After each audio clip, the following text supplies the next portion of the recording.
Hola, ¿qué tal? Bienvenidos. Yo soy Mari Carmen González Videgaray y este es un video de estadística para la investigación. Vamos a hablar de los datos en Excel como datos limpios, la forma de guardar una hoja CSV, cómo leer el archivo completo desde RStudio y algunas operaciones con el data frame.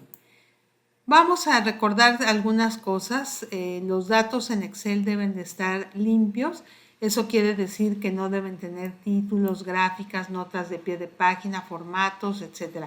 Solo deben estar los datos limpios, que quiere decir que solo estén las columnas con sus nombres y sus datos. Si hay datos faltantes, si hay espacios en blanco, no pasa nada, R puede trabajar con ellos, les va a asignar el valor de NA, pero puede trabajar perfectamente con estos datos faltantes. Los nombres de cada columna no deben tener ni espacios, ni acentos, ni ñes, porque van a ser los nombres de las variables o vectores, y como R está escrito en inglés, pues no acepta ni ñes, ni acentos, ni espacios, porque consideraría que son dos variables. Vamos a ver un ejemplo con una hoja que ya tenemos de graduados y población, que ya la tenemos subida en el sistema, en la plataforma, y que ustedes pueden disponer de ella. Este archivo ya está limpio.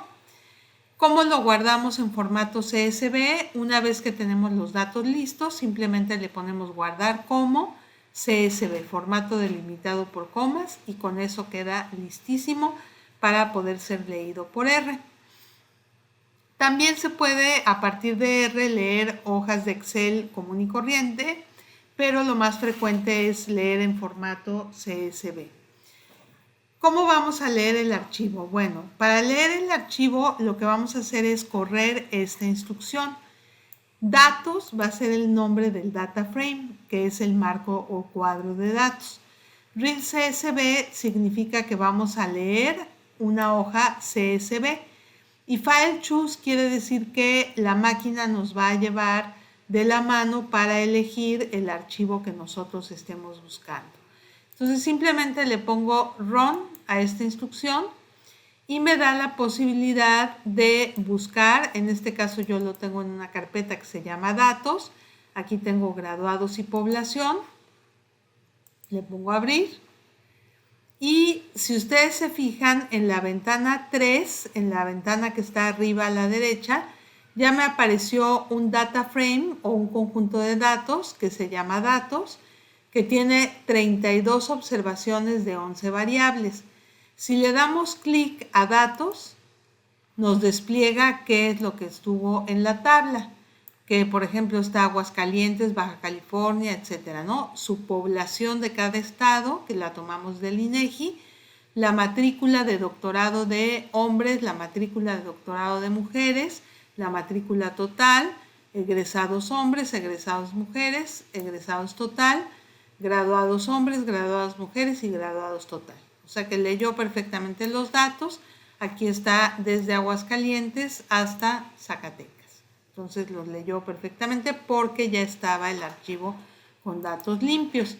Si le damos clic a la flechita azul, nos dice aquí los valores de las variables, entidad, población, matr H, matr M, matr T, y nos dice, por ejemplo, qué entidad es carácter porque tiene los nombres de las entidades, y qué población es int, que significa entero.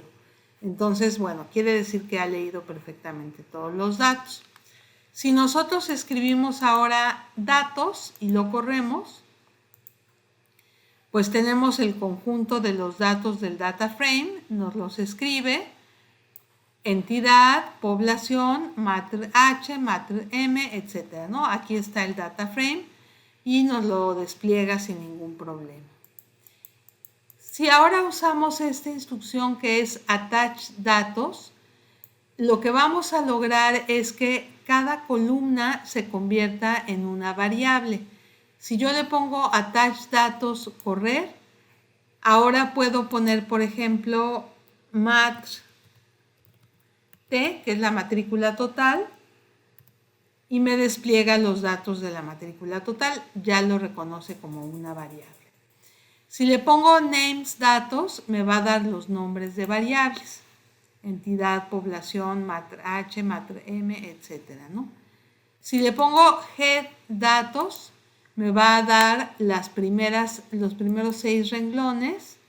Aquí están los primeros 1, 2, 3, 4, 5 y 6 renglones con sus respectivos datos.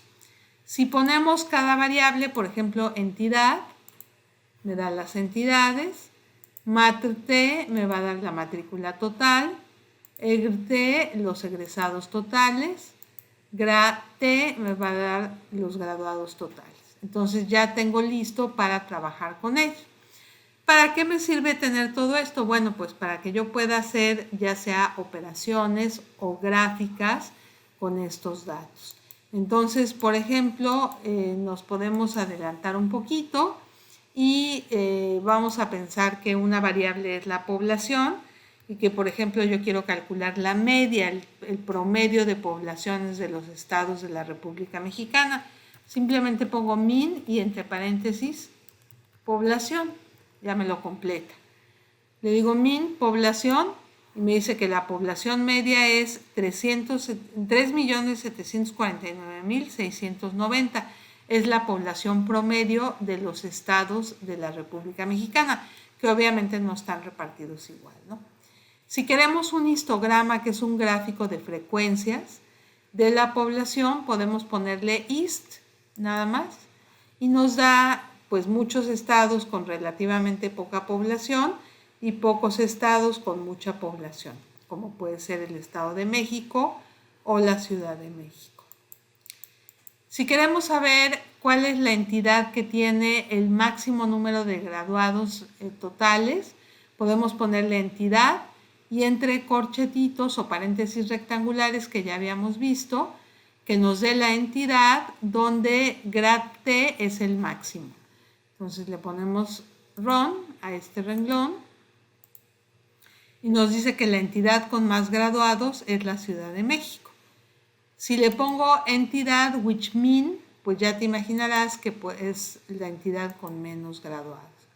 El estado con más población, pues es el Estado de México. Entonces, aquí vemos que la entidad con más graduados fue la Ciudad de México y la entidad con más población es el Estado de México.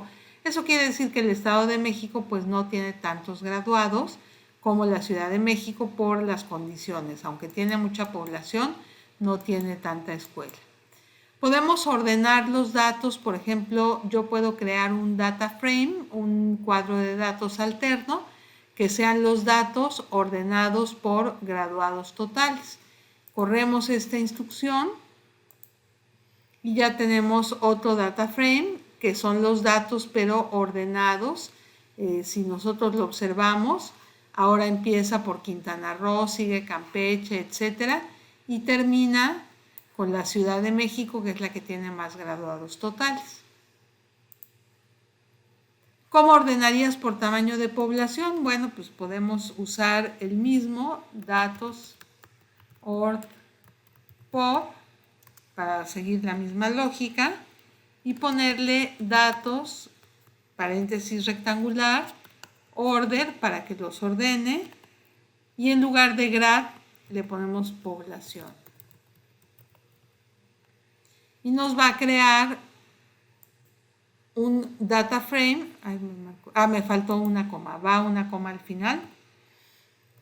Va una coma al final porque podría ordenarse por diferentes cosas, primero por población, después por otras cosas. Entonces datos order población, lo corremos. Y si vemos ahora datos order pop, están ordenados desde el que tiene menos población, que es Chihuahua, hasta el que tiene más población, que es el Estado de México, que tiene 16 millones y fracción, ¿no?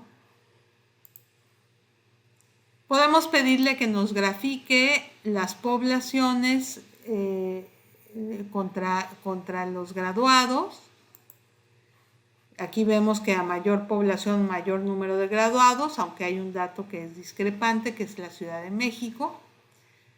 Y podemos hacer un diagramita de caja y bigotes de la población, que ya lo veremos con más calma. Podemos hacer una gráfica de barras de las poblaciones. Ahí tenemos la gráfica de barra de las poblaciones.